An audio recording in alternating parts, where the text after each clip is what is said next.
Halo, selamat pagi, selamat siang, dan selamat sore rekan-rekan dimanapun Anda berada. Dalam video kali ini, saya akan membimbing Anda mengajukan rekomendasi kegiatan statistik melalui platform Romantik BPS. Sebelum kita mengajukan rekomendasi, ada beberapa hal yang harus disiapkan.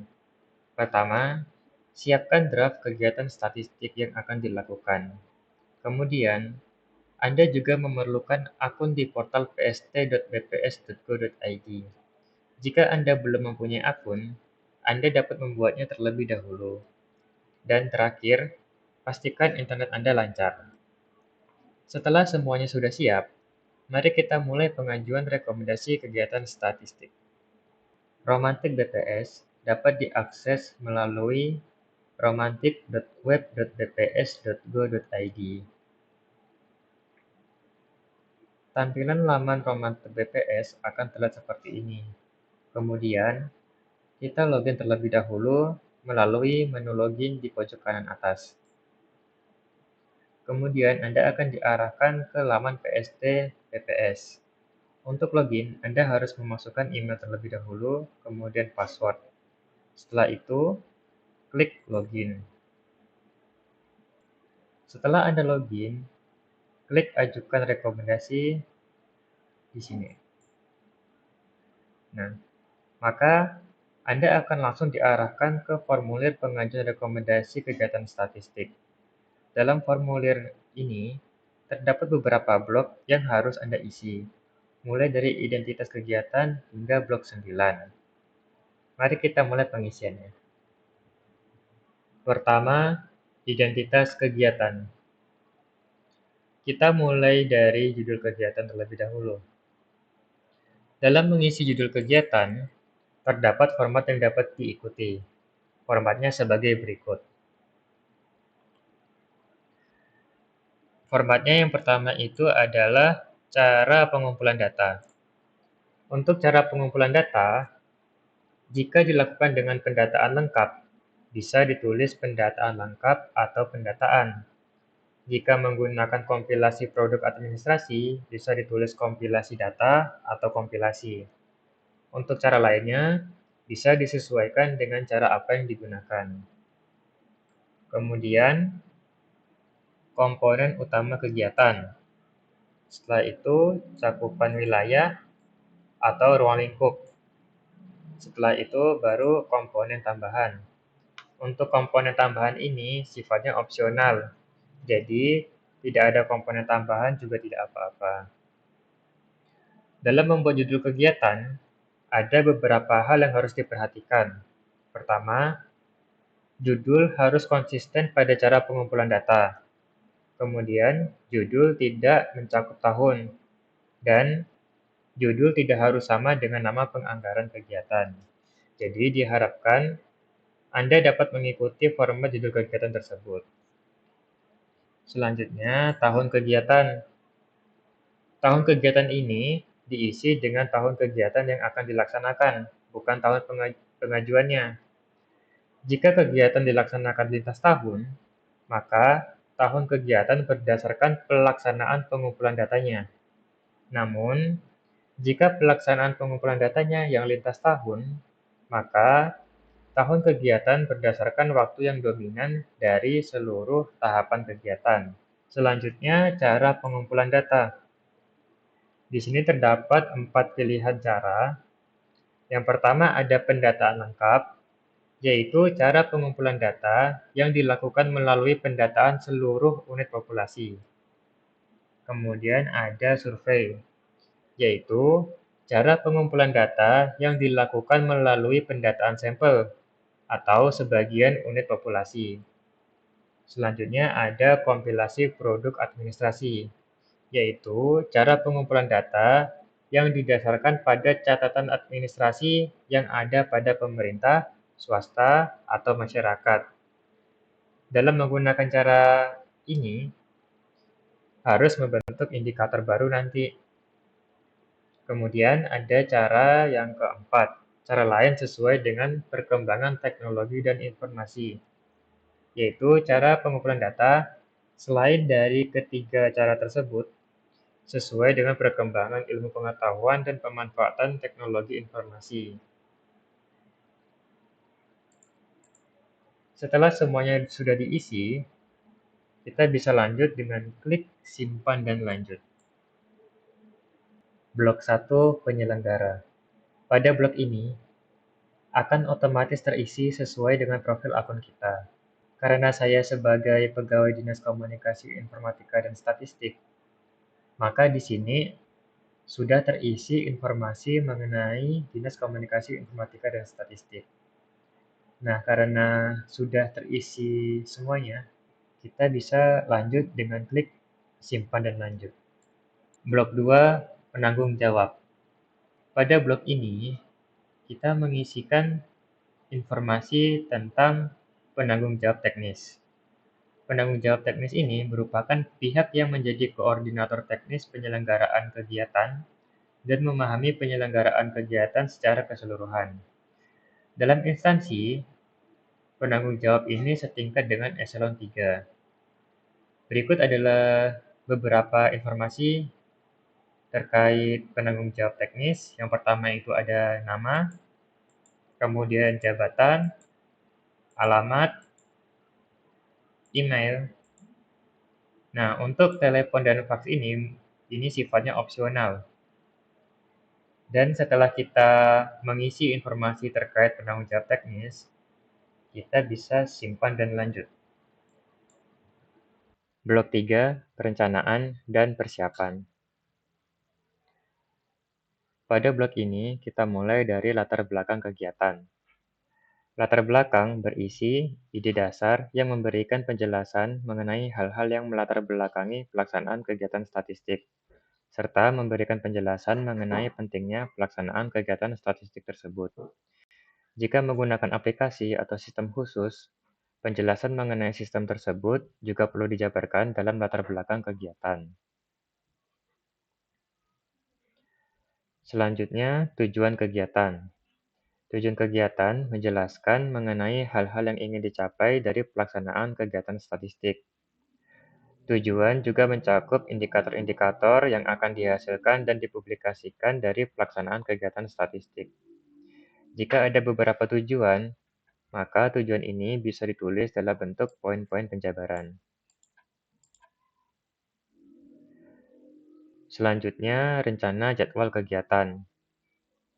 Ada beberapa tahapan di sini, dimulai dari perencanaan atau persiapan, kemudian ada pelaksanaan lapangan atau pengumpulan data, pengolahan, analisis, hingga penyajian. Seluruh tahapan kegiatan harus sesuai dengan satu periode pelaksanaan. Misalnya, jika kegiatan dilakukan dalam periode bulanan, maka perencanaan hingga penyajian harus pada periode 1 bulan tersebut. Selanjutnya, variabel atau karakteristik yang dikumpulkan. Di sini ada nama variabel. Nama variabel merupakan penyebutan variabel yang dikumpulkan pada kegiatan statistik. Penulisan nama variabel tidak disingkat dan tidak mengandung satuan, tempat, atau disagregasi. Selanjutnya, definisi. Definisi menjelaskan mengenai batasan serta penjelasan detail mengenai variabel yang dimaksud. Penulisan definisi ini ditulis langsung mengenai penjelasan yang diharapkan, dan tanpa menggunakan kata adalah. Untuk definisi variabel, Anda dapat mencarinya di indah.bps.go.id dan di perundang-undangan yang berlaku. Selanjutnya, referensi waktu atau periode enumerasi. Referensi waktu menjelaskan mengenai batasan waktu pada variabel yang dikumpulkan pada pelaksanaan kegiatan statistik. Setelah semua terisi, kita bisa lanjut ke blok selanjutnya.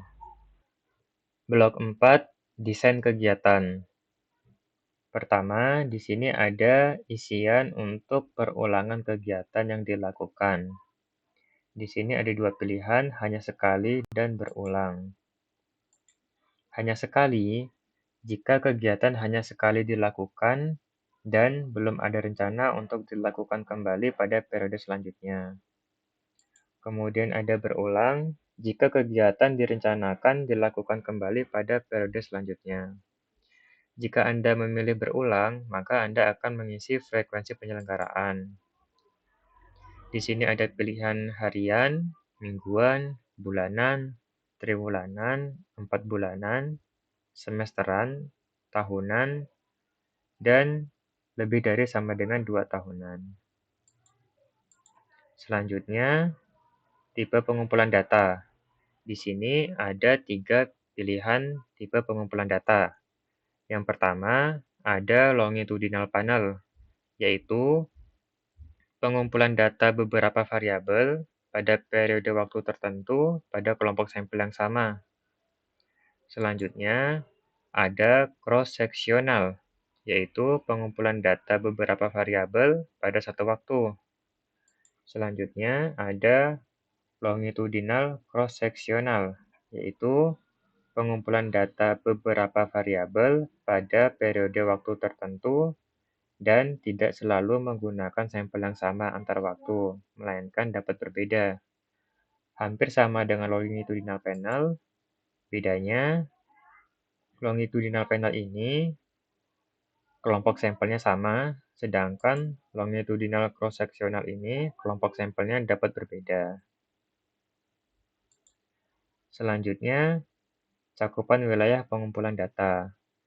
Cakupan di sini akan otomatis terisi sebagian wilayah Indonesia. Dan jika sebagian wilayah Indonesia, maka Anda akan memilih wilayah kegiatannya. Di sini ada pilihan provinsi dan kabupaten. Dan jika kegiatan statistik dilakukan pada instansi tertentu, maka pilih wilayah provinsi atau kabupaten sesuai lokasi instansi tersebut. Selanjutnya ada metode pengumpulan data. Di sini ada wawancara, yaitu pengumpulan data melalui tanya jawab antara responden dan petugas, baik melalui tatap muka secara langsung maupun melalui media komunikasi tertentu. Selanjutnya ada mengisi kuesioner sendiri atau swacacah, yaitu pengumpulan data yang mempersilahkan responden mengisi sendiri instrumen pengumpulan datanya. Selanjutnya, pengamatan atau observasi, yaitu pengumpulan data melalui observasi menyeluruh dengan atau tanpa wawancara. Selanjutnya ada pengumpulan data sekunder, yaitu pengumpulan data melalui data hasil kegiatan statistik lain atau data registrasi. Selanjutnya ada lainnya selain dari keempat metode pengumpulan data tersebut. Jika Anda memilih lainnya, maka Anda akan mengisi metode pengumpulan data apa yang Anda gunakan. Dalam mengisi metode pengumpulan data ini dapat memilih lebih dari satu. Selanjutnya, sarana pengumpulan data. Yang pertama, ada PAPI, yaitu teknik yang dilakukan dengan wawancara langsung atau cara lainnya dengan menggunakan instrumen media kertas. Selanjutnya ada CAPI, yaitu teknik yang dilakukan dengan wawancara langsung serta menggunakan instrumen pada perangkat komputer. Selanjutnya ada CATI, yaitu teknik yang melibatkan penggunaan perangkat lunak komputer yang dirancang khusus untuk melakukan wawancara melalui telepon. Selanjutnya ada CAWI, yaitu teknik yang menggunakan instrumen online menggunakan komputer atau perangkat lain yang terhubung ke internet. Selanjutnya ada mail, yaitu sarana pengumpulan data melalui surat, baik dalam bentuk hard copy maupun soft copy. Kemudian ada lainnya, selain dari kelima sarana tersebut. Untuk lainnya bisa Anda tulis di sini. Jika menggunakan kompilasi produk administrasi melalui sistem atau aplikasi khusus, maka Anda dapat menyebutkan nama sistem atau aplikasi tersebut di sini. Selanjutnya, setelah semua sudah terisi, kita lanjut ke blok selanjutnya. Blok 6, pengumpulan data. Isian pertama pada blok ini, apakah melakukan uji coba? Di sini ada pilihan ya dan tidak. Uji coba ini digunakan untuk menguji ketepatan metode dan instrumen yang akan digunakan. Pada kegiatan kompilasi produk administrasi, uji coba dapat dilakukan pada tahap penentuan variabel yang akan digunakan untuk merancang suatu indikator. Pada kegiatan survei, uji coba dapat dilakukan saat pembuatan kuesioner untuk direview dan dievaluasi. Selanjutnya, jika pada blok 4 Anda mengisi sarana pengumpulan data yaitu PAPI, CAPI, dan atau CATI, maka Anda akan mengisi informasi terkait petugas. Selanjutnya di sini ada isian petugas pengumpulan data. Terdapat 3 isian di sini, ada staf instansi penyelenggara, kemudian ada mitra atau tenaga kontrak, dan ada keduanya, staf instansi penyelenggara dan mitra atau tenaga kontrak. Selanjutnya, untuk persyaratan pendidikan terendah petugas pengumpulan data, isian ini merupakan bentuk pengendalian terhadap proses pengumpulan data. Idealnya, semakin rumit instrumen yang digunakan, semakin tinggi juga persyaratan tingkat pendidikan yang ditetapkan. Selanjutnya, ada jumlah petugas, yaitu ada supervisor, penyelia atau pengawas, yang diberikan wewenang untuk melakukan pengawasan, memberikan arahan, serta melakukan monitoring pelaksanaan suatu kegiatan. Anda bisa masukkan jumlahnya berapa di sini. Kemudian ada petugas pengumpul data atau enumerator, yaitu seseorang yang bertugas melakukan pengumpulan data di lapangan secara langsung. Anda dapat menulis jumlahnya di sini. Kemudian, apakah melakukan pelatihan petugas? Bentuk pelatihan petugas di sini tidak hanya berupa pelatihan formal, tetapi juga setiap bentuk transfer pengetahuan kepada petugas, seperti briefing dan lain-lain. Selanjutnya, metode pemeriksaan kualitas pengumpulan data. Ada beberapa pilihan di sini. Yang pertama ada kunjungan kembali atau revisit, yaitu kunjungan ulang lokasi atau objek penelitian yang dilakukan untuk melengkapi isian instrumen jika terdapat isian yang kurang lengkap atau dinilai kurang sesuai. Selanjutnya ada supervisi, yaitu suatu kegiatan pengawasan yang dilakukan oleh pihak penanggung jawab terhadap pelaksana lapangan. Selanjutnya ada task force, yaitu seseorang atau suatu tim khusus yang dibentuk untuk melakukan pendataan atau pengumpulan data lapangan, umumnya bersamaan dengan pelaksana kegiatan. Kemudian lainnya adalah metode pemeriksaan kualitas pengumpulan data selain dari ketiga metode tersebut. Dan jika Anda pilih lainnya, Anda bisa masukkan metode apa yang Anda gunakan. Setelah itu, setelah semuanya sudah terisi, kita bisa lanjut ke blok selanjutnya. Blok 7, pengolahan dan analisis. Di sini terdapat isian tahapan pengolahan data. Yang pertama ada tahapan editing.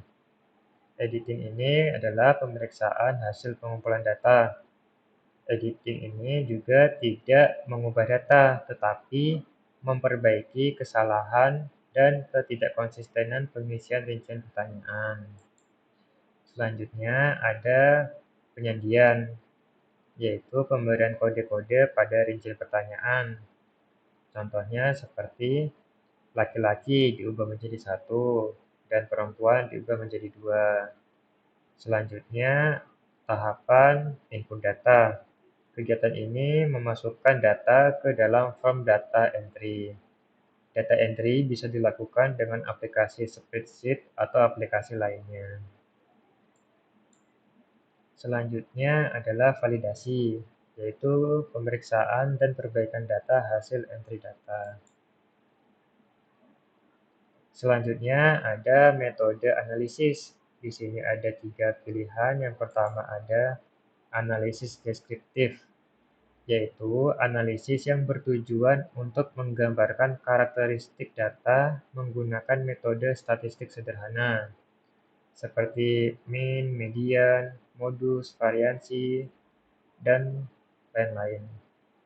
Selanjutnya, analisis inferensia, yaitu analisis yang bertujuan untuk menarik kesimpulan pada sampel yang digunakan untuk digeneralisasi ke populasi.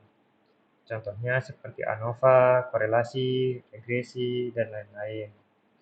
Selanjutnya adalah keduanya, yaitu analisis deskriptif dan analisis inferensial.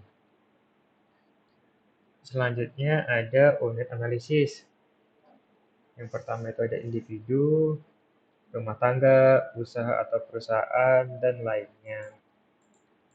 Jika Anda klik lainnya, bisa Anda masukkan di sini sesuai dengan unit analisis yang Anda gunakan.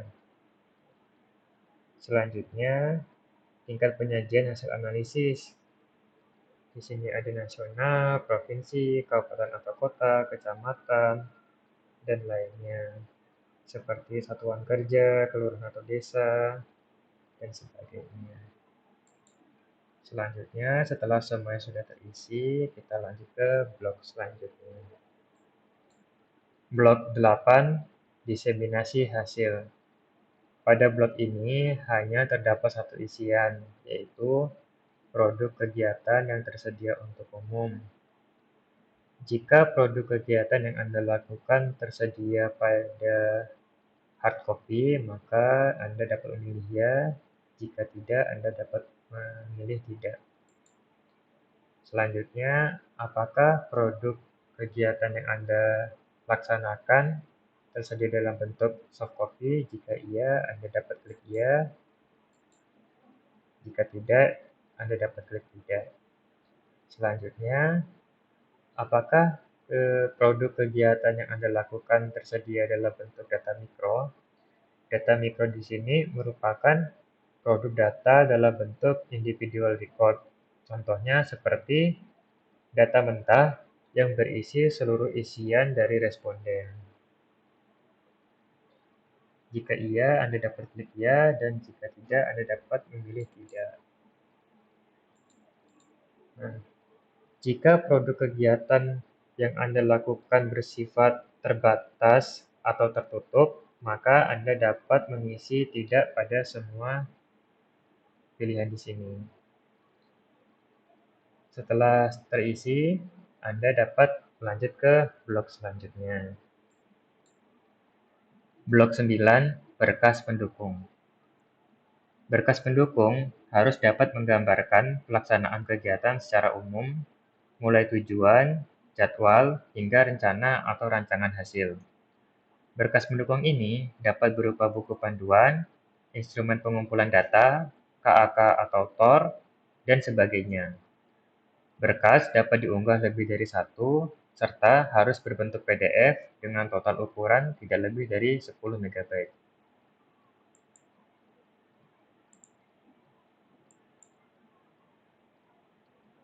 Setelah kita pilih file, kita klik unggah. Setelah file terunggah, kita simpan dan lanjut.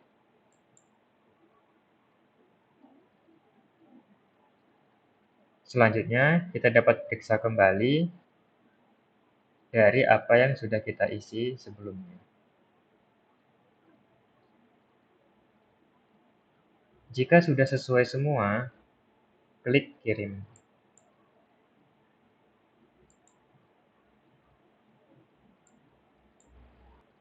Kalau sudah kita kirim, maka statusnya akan dalam pengajuan, dan pemeriksaan wali data akan dalam pemeriksaan. Sekian video tutorial pengajuan rekomendasi kegiatan statistik. Semoga dapat membantu dan terima kasih sudah menyimak.